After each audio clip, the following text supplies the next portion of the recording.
Good afternoon, DevTernity. How you all doing? So they've given me the spot after lunch because presumably they think I can keep all of you awake. So I'm going to do my best. We have a lot of interesting stuff to get through in the next 50 minutes. So this is me. My name is Dylan Beattie. I've been building websites and systems since 1992. So basically, in internet years, I am a dinosaur. I've been doing web stuff pretty much since it was invented. I'm the CTO at Skills Matter. I've been, like I said, building websites a long time. I used to be the systems architect at a company called Spotlight. My website is here. Any questions about REST, Hypermedia, any of the other stuff we're talking about today, give me a shout. I'm always really happy to, chat about this stuff, help people out, offer advice and stuff. But the person who kind of informed all the stuff we're going to talk about today is this guy. This guy called Roy Fielding. And Roy he's the senior principal scientist at Adobe, but he worked on Apache. He's one of the authors of the HTTP specification. And the whole thing, what we talk about as REST, the thing we're talking about today, goes directly back to this, which was his doctorate thesis dissertation, Architectural Styles and the Design of Network-Based Software Architectures. Now, if you really want to understand where REST came from and why so many people are still talking about it, look this up. It's online. It's free. You can read it. This is the kind of, the original, the source of truth about what REST and Hypermedia are.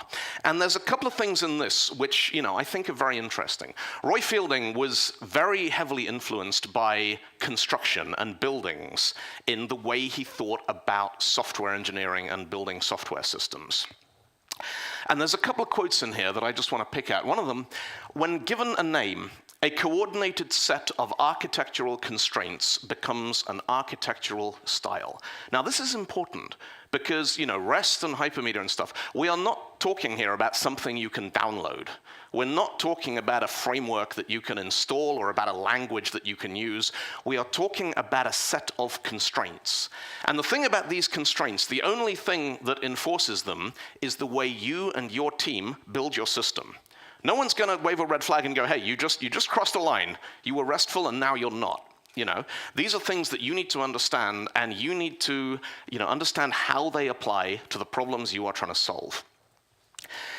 There's then another quote. This comes from some online discussion that was about maybe 5 years after the original publication of his thesis, where people are talking about, how difficult it can be building REST.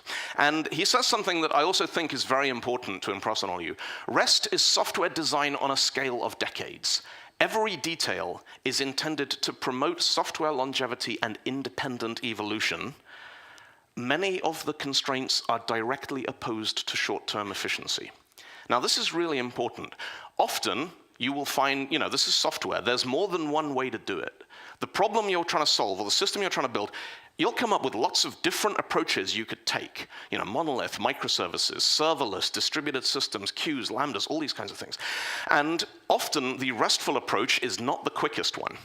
If you are trying to get something live in time for Christmas, maybe now is not the right time to start trying to build a RESTful system. If you're trying to, get something live before you run out of money, before your latest round of investment runs out, maybe REST is not the best approach to use.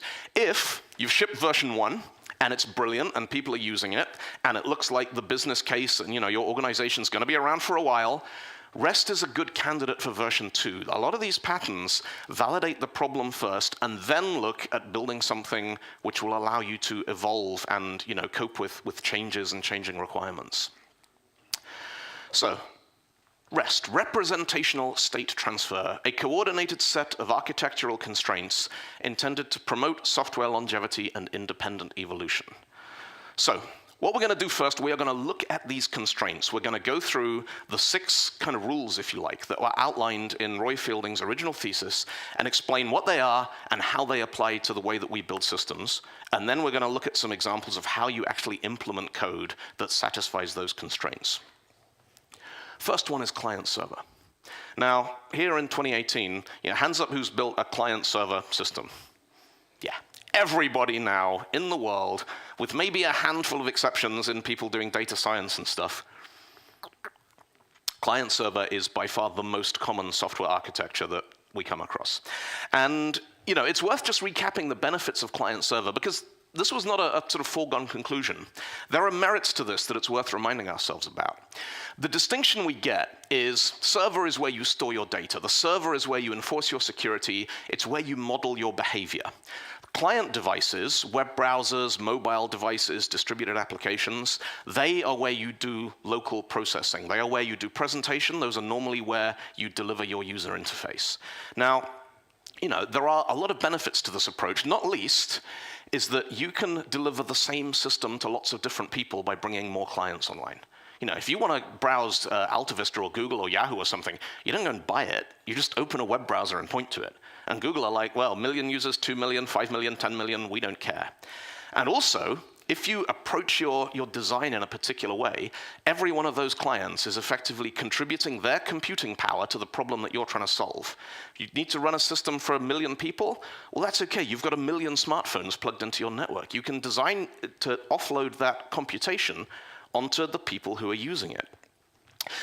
The second constraint is something called statelessness, which is very much misunderstood. Now, fundamentally, this is what it looks like if you do it wrong. You have a server, and a client comes along, it connects to that server, says, hey, I want to do some stuff. And the server goes, all right, and allocates some state, sets up some sessions, some storage, variables, something, just for that client. Somebody else comes along, they're like, hey, more state. Somebody else, more state. Now, as more and more clients come in, what happens is your server runs out of capacity. And we don't know whether these clients are still connected or not because of the way HTTP works. One of these clients goes away. We don't know when it's safe to get rid of that state. We don't know how long we have to keep it for. So we hang on to it. We run out of space. We allocate another server. Then our load balancer comes along and says, well, that server's busy, so now we'll bounce this client over here. And that request fails because the state doesn't exist on the other server in the backend system.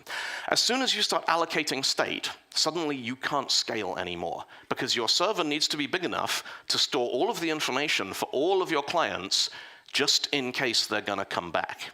Now, HTTP, the fundamental protocol of the web, is a stateless protocol. But one of the first things that the application and platform vendors did, classic ASP, PHP, CGI, they went, oh, it would be good if we could have state. And they invented session. And they invented this idea that you set a cookie, and that cookie doesn't store data. The cookie is a key into a massive heap of memory that's been allocated on the server in case those people come back. Now, this is one of the biggest challenges with this, is people who've learned to build web applications, often the easiest way of doing it is to use session. The quickest way of shipping is to use session. It's not the restful way of doing it. Cacheable. This ties in with statelessness. Let's say that a server has some resource, and the client says, hey, can I get a copy of that? And the server goes, yeah, here you go. Now, if you're using caching correctly, the next time that that client needs to use that information, it doesn't have to make another round trip. It can just use the one that it has locally. Now, that gives you incredible scaling capability. One, you don't have that network hop. Two, your server doesn't have the load of having to create a fresh copy of that resource. If you're doing intensive things, big calculations, transcoding video, rendering, big images, offloading the results of those computation and just caching the results can make the difference between a system that absolutely flies and one that falls over every time anyone touches it. There's also this idea, another one of the constraints in this is something called a layered system. Now, what this basically means, the clients are talking to a server. The clients do not know and do not care what kind of server they are talking to. We can come along and we can go, all right, stick a proxy in the middle here. And then that proxy gives us another layer in our design where we can solve problems. It's another place where we can inject solutions and change behavior.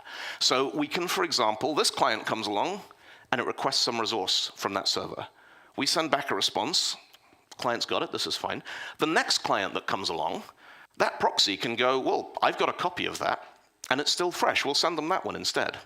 So by doing this, again, you're offloading the load that is on your backend server, and you are using these intermediate layers to increase the performance of your system. You can do a whole bunch of stuff with this. Because it's layered, the clients don't care about the server doesn't care about the client. So the client can be talking to one of these proxies. And the proxy thinks it's talking to a server, but actually it's talking to your security appliance.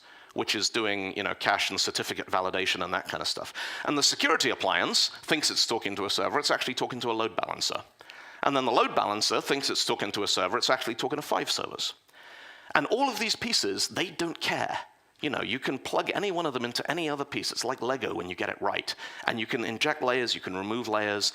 Like I said, it gives you tremendous flexibility about where you implement your logic and where you enforce decisions about the way your system works. The 5th constraint is something called the uniform interface. And this breaks down into 4 bits. And a lot of the stuff we're talking about today is to do with this idea of a uniform interface. The first of these is identification of resources. Now, it kind of seems funny now. Somebody invented the URL. It is one of the things that Tim Berners-Lee came up with. And before URLs were invented, if there was a piece of information on the internet, you need to know the network address, you needed to know what kind of protocol or what application you could use to connect to it, which port it was listening on, what time of day it was available. There were all sorts of details: ping, FTP, TFTP, Gopher, bulletin board systems. URLs basically said, we're going to rationalize this. We're going to have a way that anything that exists on the web, on the internet, we can identify it.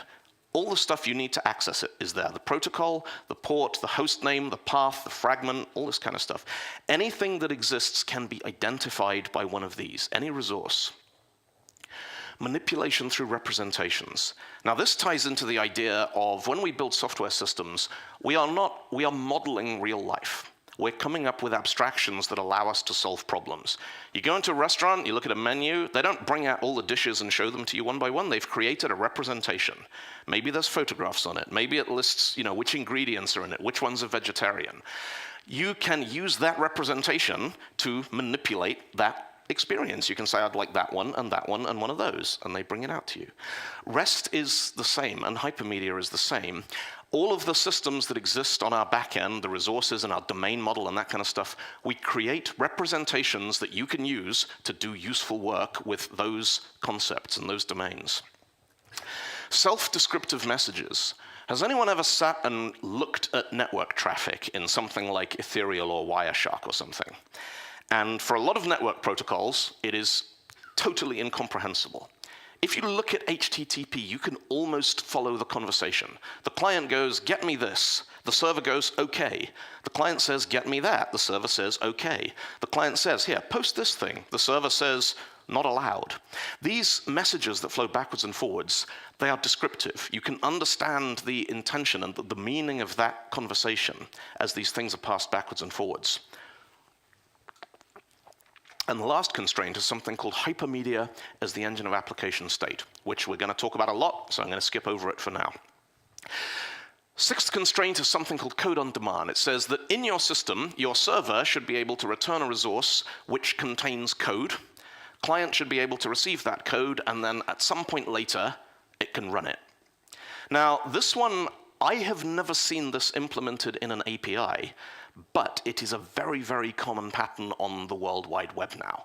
How many people use Gmail or Outlook.com or web-based mail interfaces? Yeah. Your web browser was not designed to read email. Your web browser is a REST client that can run code on demand.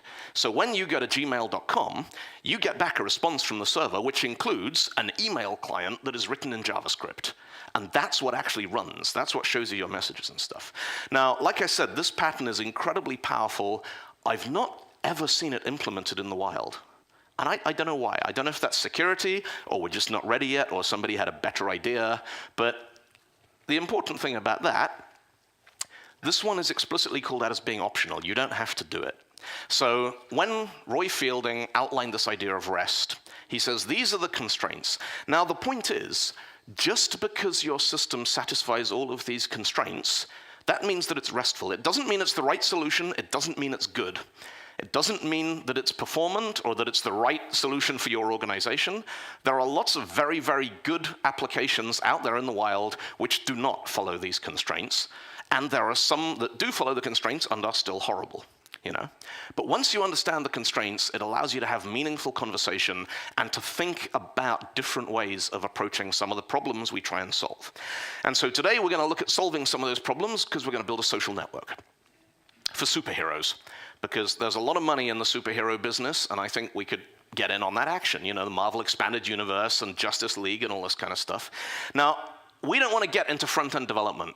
We don't want to build Android apps and iOS apps and HTML, and I don't even know what JavaScript framework people, is it Vue.js today or React or what? So we're just going to build an API. And we're going to build a back-end system, we're going to put it on the web, and we're going to let other people come and integrate with it, and that's how we're going to grow our application. So we're going to start with the simplest thing possible. We're going to start with this entry point. You go to our new herobook.com and you go get / and we're just going to say message, welcome to HeroBook. And then we're going to say, all right, let's add some profiles to this thing. So you go to our HeroBook application, you go get / profiles, and we're going to send back 200, OK.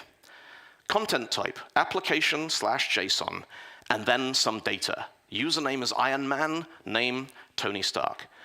This is a descriptive message. Client says, get me that thing. The resource is identified by a URI / profiles. That's the resource identifier. Descriptive message comes back. 200 is your status code. OK. Yep, it's good. Here's the content type. Here's all your stuff. And we think, well, our social network is going to need to grow, so why don't we have a post endpoint where people can add themselves to our network? And, you know, that'll be absolutely fine. And so what we've got here is post / profiles, and there's a username and a name, Natasha Romanova, and 201 created, and there's the location. We've created a new resource. And there, for convenience, is the payload we come in, and we put some stuff online. Here's our documentation, and we go home for the weekend. And we come back in on Monday. We got 2 million users.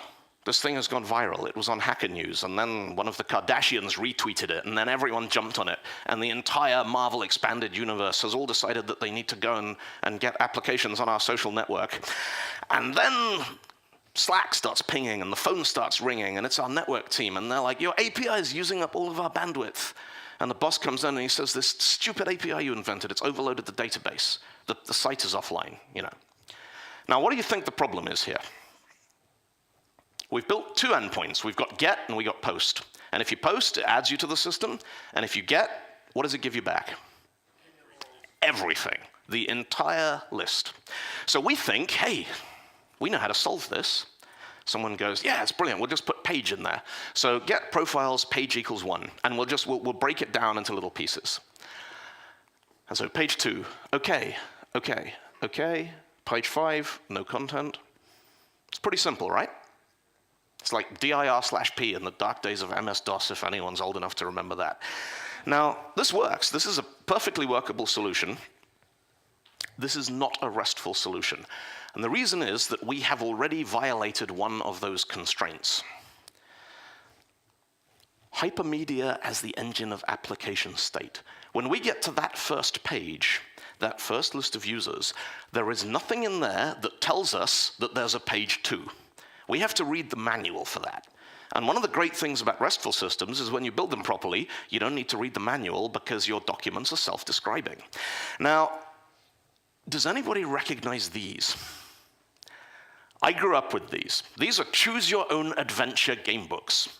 And these were the books for kids, and you open it up, and they're these amazing adventure stories. On page 1, it says, you know, you're an amazing... Well, actually, I've got an example here that I've built just for this conference. This is the DevTernity Riga hands-on hypermedia adventure game book. So we're going to play a little scenario now. So what happens on every page of this game book, it gives you a little paragraph of story, and then it gives you some choices. So you're at DevTernity, and it's awesome. You've seen some great talks, met some great people. You're watching this amazing talk about REST. After the coffee break, you have a choice. Sven Peters is talking about successful teams. Jakub Nabradlik is talking about how to make your tests rock, or Marco Heimsoff's talking about the pillars of domain-driven design. What are you going to do? And then it gives you some interactions. It says, to watch Sven's talk about teams, go to page 23. For Jacob's testing talk, page 41, or Marco's DDD talk, go to page 52. So just, how many of you are going to go to Sven's team talk after this one? How many are going to Jacob's testing talk? How many to Marco's talk? How many haven't decided yet? This is a perfect example of a hypermedia payload. because this is a resource, and what it does, it gives us some information. It gives us the thing we want, this little chunk of story, and then it says, this is where you can go from here. This is what representational state transfer is. We're going to transfer our state from this chapter to the next chapter, and we're going to do it based on this representation, which tells us what we can do from here. So how do we do the same thing in our API code? So let's go back to our /profiles. Now, you'll notice in here, we've got this little chunk of code down the bottom. That's the result, and we've gone and wrapped that up in something called items. And we are going to add now something called links to this payload. For these examples, I'm using something called HAL, which is the Hypermedia application language. It's an extension of JSON that just defines some special key value keys so that we can add stuff to it. So we're going to put something in our payload here. First of all, this content type now is application HAL plus JSON. It's JSON with special source. We're going to add some links to it. And in those links, we're going to say self. This is where this resource came from. If you want to get the same thing again, you go back here. We're going to add next. This is where you go to get to the next set of results, and we're going to go last. This is how you get to the end of this collection. And then, because I've done this for real, and this makes life really easy, we're just going to add a couple of extra bits. We're going to add a count, an index, and a total. How many things are on this page? How many things are in the total collection we're looking at here? And which page are we looking at right now? This is basically what Hypermedia is. It's taking these representations and it's adding additional information to them that tells us what else we can do from here.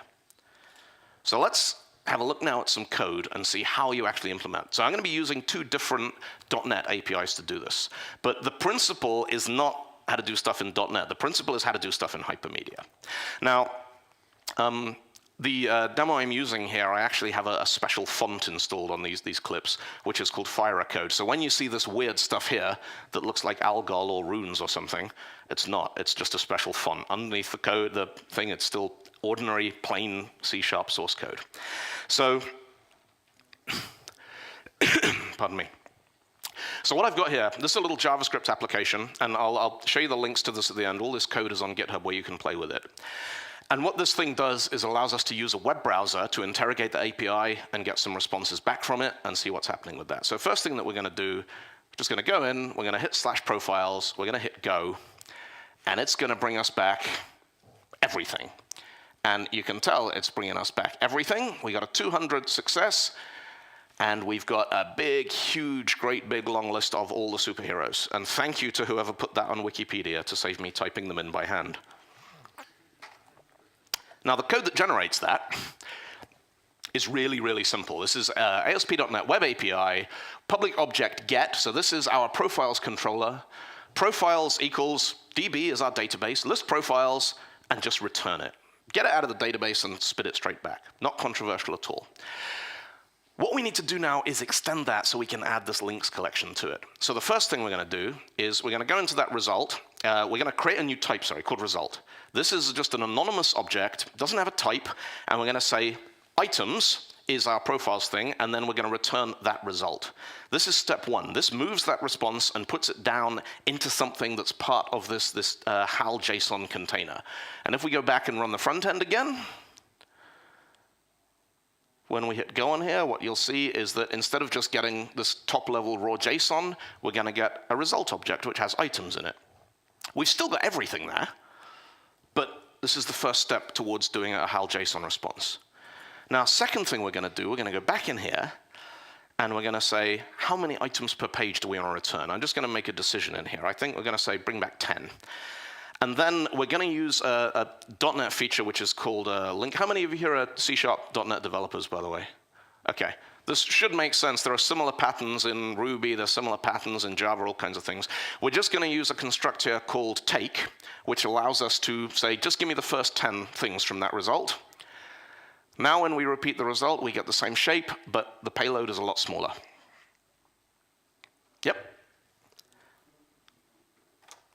Now, the next thing that we're going to want to do is we want to go in here and we want to give ourselves a way of controlling how that pagination is happening.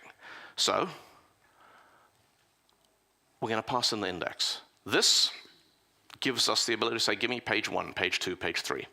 We're not there yet, But now we're going to skip that many results and then take the first 10 from what we've got left. We're going to jump back over into the implementation here.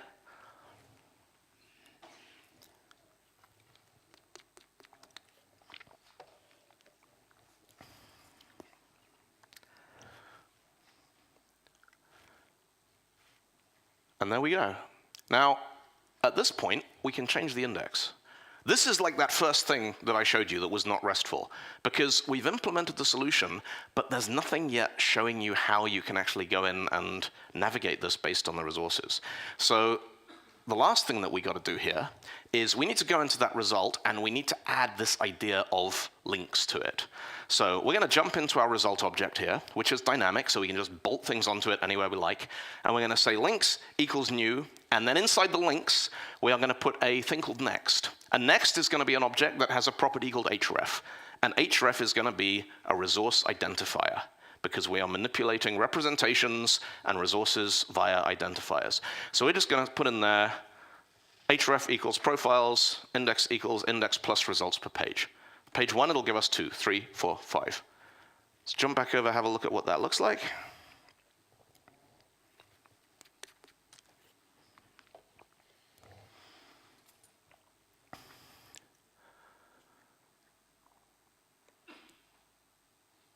And now, we can page through our result set using Hypermedia that's part of the response. This is pretty good. It has a couple of problems. One, I know we can go backwards. You know we can go backwards. This thing doesn't tell us we can go backwards. I know we can skip to the end of the collection. This thing doesn't tell us that. I also know that when we get to the end of the collection, we should stop, because after that, we shouldn't go any further. So the last thing we're going to do in this example, instead of building this thing by hand, I have a little chunk of code in here called paginate. And basically, this you've seen a million variations on this in every website that has data outputs. It's going to take a bunch of results and a total, and it's going to say, well, here's the link to the first one, here's the previous one, here's the next one, here's the last one. We're going to plug this in, and we're just going to say, pull the total out of the database. Now, in most systems, you want to do this separately. You don't want to retrieve everything, count them, and then throw most of them away. You want to actually use one method that'll give you the total number of results, different method that'll give you the results that you actually want for this query. We're going to go in here, and we're going to say links equals, and we're going to call this hal.paginate method, plug that in, and now when we jump back over and have a look at the results from that,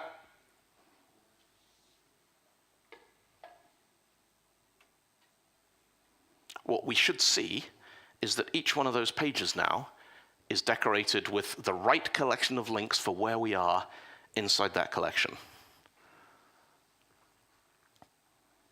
So there we go. We got first, final, last, next. If we jump right through to the end of the collection,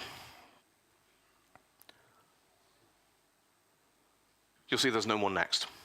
If we jump to the beginning of the collection, you'll see that there's no option to go back further than that.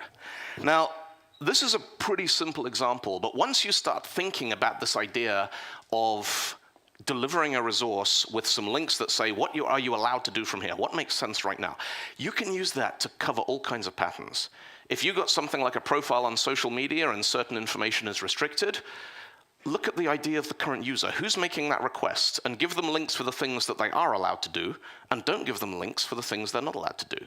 If there's a link to someone's home address and phone number and only their family can see it, just don't show the link to everyone. And then double check it. Don't rely on Hypermedia as your only means of security, because then someone will be like, well, it worked on this person, and they'll hack the URL, and suddenly they'll get some stuff they're not supposed to see.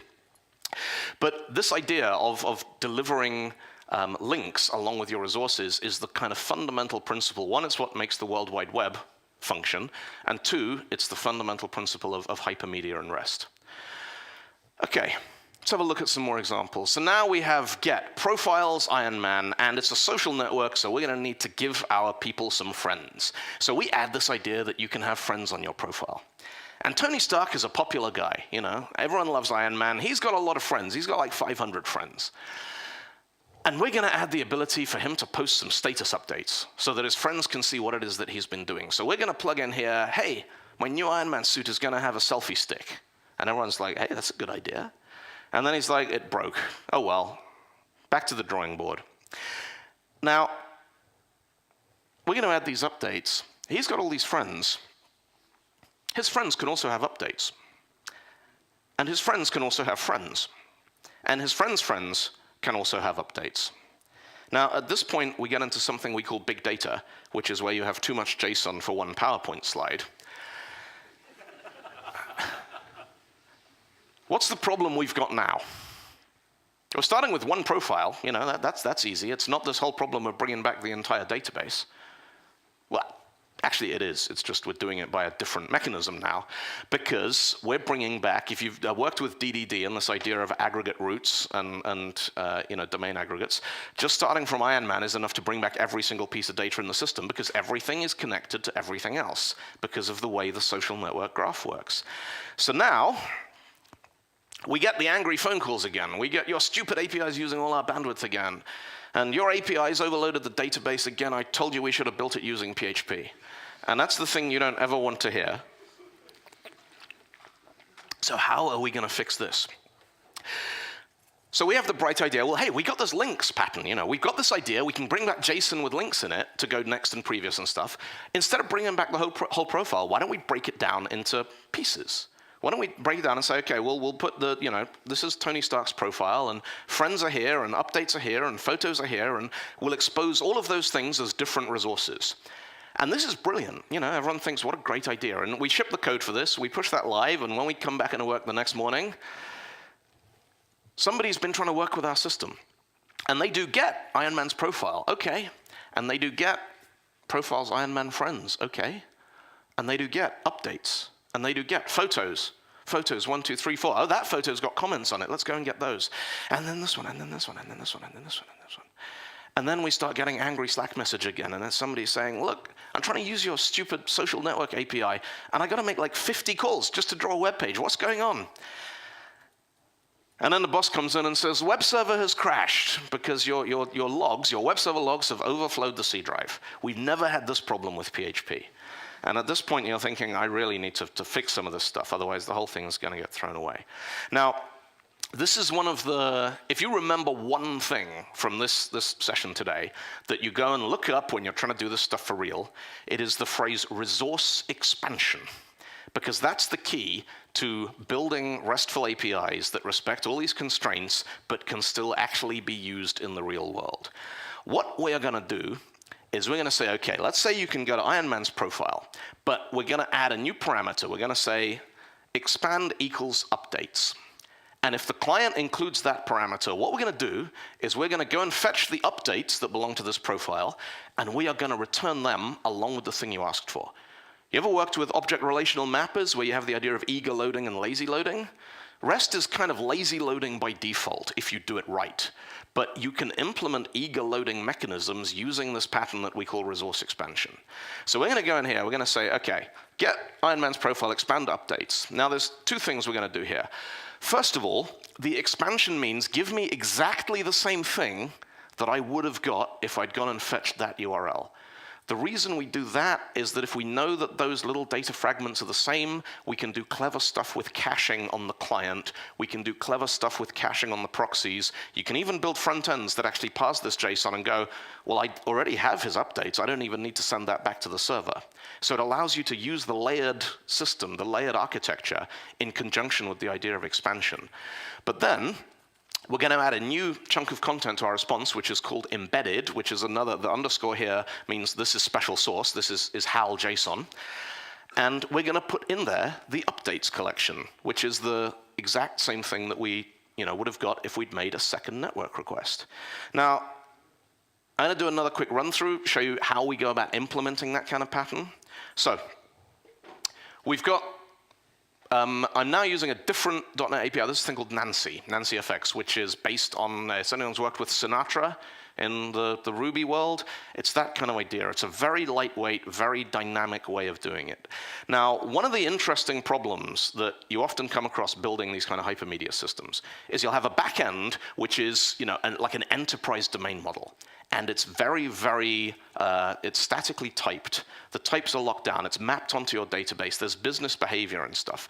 And it's quite common, particularly in bigger established companies, for that to be something like Java or C#, where everything is very, very controlled, very rigid.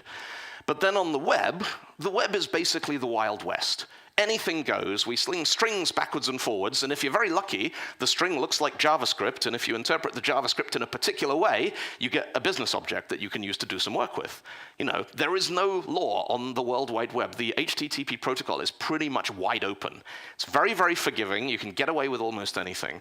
And so we often have this problem as developers where back-end lockdown enterprise database with, you know, entity framework or Spring or Hibernate or whatever, front-end Wild Wild West, JSON, framework of the week. How do we bridge the boundary between those two different sets of problems? And the question isn't so much how, the question is where. Where do we say, all right, at this point we're taking the safety off? And in the systems that I've built successfully, the right place to do that is at this level here. When you're building your API, because you're like, everything on the back end I'm talking to, I can respect their rules and their conventions. Everything on the front end, I want to be lightweight and responsive. What you don't want to do is to go to your database team or your backend team and say, hey, we need to add all this HAL stuff to the database. Because they're going to say, no, we don't need that. You go and solve it a different way. But what you also don't want to do is what was very popular about 15 years ago of having strongly typed clients and servers which are coupled like this. And if you change anything, suddenly you're like, oh, we need to send a new DLL to 250 different people. Otherwise, everything's going to break. So what this gives us is kind of the best of both worlds. It's lightweight, dynamic flexibility on the server side so that the clients can they can use the stuff they recognize and ignore the stuff they don't, but it maps quite cleanly onto the back-end system there. So let's go in and do our get Ironman's profile. I'm going to go and grab that, and there it is. Not very much of anything in there. The code that is driving this looks like this. So because it's Nancy now, we've got this idea of a profiles module. It's the same database. We're going to go get profiles, and then we've got a profiles username. We'll bring back that profile. We've got the profiles friends. We'll bring you back that person's friends. And we've got these two post methods here. The one we're looking at is get profile, this method. So what we want to do is to start adding some hypermedia to that profile object. Now, our database here is strongly typed enterprise software. We can't mess around with it. If we jump in here and we say profile.links, it's not going to work. It's not going to work because in this example, the compiler is going to go, you're not allowed to do that. This profile came from your enterprise data modeling team, and they don't care about links because they think the web is dangerous. So we're like, what do we do? And you know, there's frameworks out there which are like, oh, install this and install that and install that. But actually, at this point, what we're going to do is we are going to break out of the strongly typed world because we're going to use a bit of code here which will take static objects and turn them into dynamic objects by pulling all the properties off and basically creating a bag of stuff that is the same shape as the object we started with. Now, the nice thing about this is we can jump in here and we can say load profile.toDynamic. Bang, that's it. We've taken the safety off. The compiler is now like, you're on your own, son. From this point here, it's on you. And so we can go profile.links equals this, self equals this, and add all this kind of stuff in there. Now, you know, there are similar patterns now in an awful lot of different languages and applications. But this idea, we don't want to send these objects to anybody else who's running the same system we are. At this point, it's like, make the string and get it out the door. Get it out onto the web. At that point, it's the client's problem to deal with. Because you can't even serialize these things between multiple assemblies in .NET because they're anonymous. There's no type checking. We don't know where they came from. But it gives us enough flexibility. And the other thing that I love about this pattern is that the code we are writing here is almost identical to the hypermedia format that our JSON is using. So we're not having to learn somebody else's idea of an easy-to-use abstraction. We're learning the stuff that actually matters. We're learning the stuff that the client is going to plug into. So now we can jump back over onto our client, and we can run the next chunk. We do a request for that. And what is going to come back from that is a profile with these properties in it. And there's Scott Hanselman, who I didn't think was a superhero, but apparently there you go. So now we want to implement that idea of expansion. We want to implement the idea they can tell us what they want. We're going to go in and implement it. And we've already got on here some code that will get you friends and get you updates and get you this kind of stuff. So all we're going to do is we're going to dive in here and we're going to say, let's have a look at what came in on the HTTP request. Let's grab that and stick it in something called expand. At least I think that's what this line of code, yes. So var expand equals request query, and we're going to pull out the expand parameter that came in on the query string for that request. And then we're just going to go in and say, well, does that contain updates? Now, there are no hard and fast rules as to how you implement resource expansion. You can do it however works for you and however works for the system you're building. There's no sort of specification that covers this.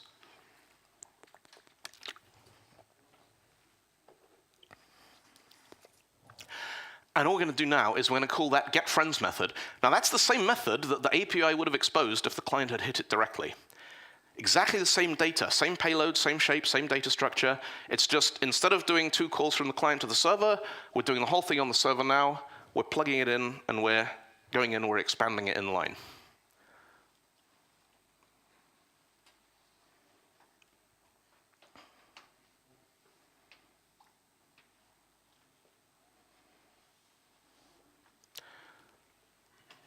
Now,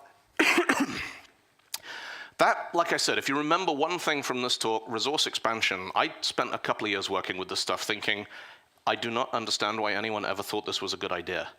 And then I stumbled across this blog post. It's one of those things, unless you know what to Google for, you'll never find it. And then you find the magic keyword, you type that in, and you're like, ah. And suddenly, everything clicks and starts to make sense. Now, let's build another layer of features onto our social networking system here. So we're going to go get Iron Man profiles, and we're going to add some metadata, some information about these people. Because we just realized we're not making any money. And we're not making any money because we need to be able to sell personal data to advertisers, because that's how the internet's funded today. So we need to know how tall you are, and how much you weigh, and where you live, and what you do, and are you married, and all this kind of stuff. So we're going to start plugging in a whole bunch more information. So we're going to plug in a height and a weight, and a location, and status, and hometown, and email, and website, and all this kind of stuff. And we're going to put in last modified because fresh data is worth more to advertisers. And then someone says, well, I need to update this profile now. I just want to do a little quick update. This is Tony Stark, and he's just got back from saving the world again. So he's running it on his little smartphone, on his Iron Man suit. And he says, I'm back from saving the world.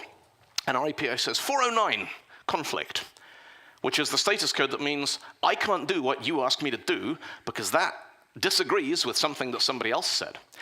And the reason it disagrees is that he's also got GPS in his little Iron Man suit. And so this latitude and longitude here has been updated. The whole time he's flying back from saving the world. So by the time he's tapped out, just got back from saving the world, the message is out of date. And therefore, the system doesn't know, well, which one was right? Was it the latitude or was it the message? These two things, they don't agree. They don't add up. And then we start getting support calls from people going, hey, why do I need to put this entire profile, just to update one pair of coordinates? And somebody else, like, every time I try and do an update, it fails with this 409 conflict message, help. Now, up until now, we've looked at get, and we've looked at post, and we've looked at the sort of hypermedia implications of using those. There is another HTTP verb, which is the solution to the thing we're trying to do here. Now, one way we can solve this is we just go, all right, let's break this thing out, and let's assume that if you put a profile and most of it's missing, we only update the bit that you gave us. So we're going to do a put, which means replace that resource with this thing, and we're just going to include status. And the system is going to come back and go, yeah, 204, no content. I did it, it's fine, but I don't really have an answer to what you asked me to do. The other thing that we can do is we can start breaking it down. So we already saw this idea that your friends can be a resource and your updates can be a resource. What if we make your status a resource? What if you make your height a resource? What if you make your weight a resource, your address a resource? Now, this works. The problem with this is you end up with lots and lots of very, very small endpoints and code that it's like, go to the database and get, Iron Man zip code, and then send that back to the client. And that pattern rapidly becomes difficult to maintain just because the sheer volume of boilerplate for all of those API methods being exposed and stuff. It works. It's not the best solution. Now, there is a method in HTTP called patch. The patch method, this is the specification for it. The patch method requests that a set of changes described in the request entity be applied to the resource identified by the URL. The set of changes is represented in a format called a patch document, and then helpfully the specification gives us this example of how to implement it. It says patch this resource. So we want to patch the thing that is at file.txt. Here's the host, here's a content type, content length, and then it says description of changes. And and we're like, okay, well, make it a bit longer. That's a valid patch statement. It describes the changes. Turn it upside down, do this, do that, do that. There is no formal specification as to how you expose patch and what language that should be in. Now, one valid implementation of this is we could go in and say, all right, well, we'll download the JSON, we'll edit it using Vim, and then we'll run the Unix diff command and get a patch file, and then we'll upload the patch file. And there's no reason why we can't do this. This would be a perfectly specification-compliant implementation. We've got a content type here of application. X means we're doing something weird. You won't find this in the manual. So it's an X Unix diff file, and this is the actual patch that gets output. And it's going to come back. It's going to give us 200. OK, that's going to work. There is another example we can use. There's a specification, a language called JSON patch, which it doesn't just describe changes. What it describes is a set of steps, which can be operations or they can be tests. So JSON patch gives you some quite powerful capabilities. So in this instance, we're going to say, OK, well, when you get this set of changes, we want to replace the thing that's at /status with finished saving the world again, I think I need a drink. But then we want to do a move operation. And we want to, so Tony Stark's come back and the Incredible Hulk has just saved his life again. So now the Hulk is his best friend. So he's like, well, I want to move this resource to this path. I want to take something and then rearrange it. And this gives you some quite sort of powerful patterns. One of the great examples that I've used before, and I'm doing workshops on this, is how would you reorder a playlist? Got 10 songs in a list, you want to move number 2 down to number 8 and stuff. Because that really gets people thinking. It's not, you can't just delete it and replace it with another one. It's not kind of, and you start thinking, well, can we have a move operation? And at that point, a lot of people think, well, HTTP won't do what we need. And actually, it will do what you need, because patch gives you the flexibility to implement these kinds of operations, things like move and stuff. 200, OK. I could talk about this stuff all day, but the thing I want to leave you with is the most important kind of conversation that you'll have about this kind of stuff. Like I said at the beginning, REST is one person's kind of definition, and then, thinking that's happened over the intervening years about how to build certain styles of systems and recommendations for constraints. There's no such thing as, a REST-compatible certificate. There's no REST.standard 1.0, 1.1, 2.0. There's no REST version 2, 3, 4, 5. The only real value in REST is that when you understand what it means, it allows you to kind of shortcut a lot of the preliminary conversation about how your system is going to integrate with somebody else's system. And these kind of things I see a lot. Someone's like, oh, don't worry about it. They have a REST API. And you go and you look at it, you're like, I'm really not convinced that this is obeying the constraints of the scalable architecture. And people are like, our system's RESTful, and you're like, yeah, but there's the session cookie that comes back with all the requests. It's not magic. It's not a silver bullet. It won't solve all your problems. But it is, I think, important if we are going to have conversations about REST, about hypermedia. There's nothing wrong with saying we have an HTTP API. We have a JSON API. We have a web API. We have this API. There's plenty of words in software you can use for this. But one of the biggest frustrations with working with REST is so many people think that it means different things to different people. But actually, there is a pretty rigorous definition of this. This is what a RESTful system looks like. This is why we think it's a good idea. And if you're working on these kinds of problems, it will probably help you. So if you remember one thing from today, remember resource expansion. But if you remember 2 things from today, one of them, resource, the other one, REST is something, it has a definition. If that's not what your system does, call it something else. If somebody else's system doesn't do it, call them out. Say, get them to call it something else. And with that, we're out of time. Are there any questions? Or have you achieved complete enlightenment? Well, that's questions. Maybe we can start with the Yeah, go for it.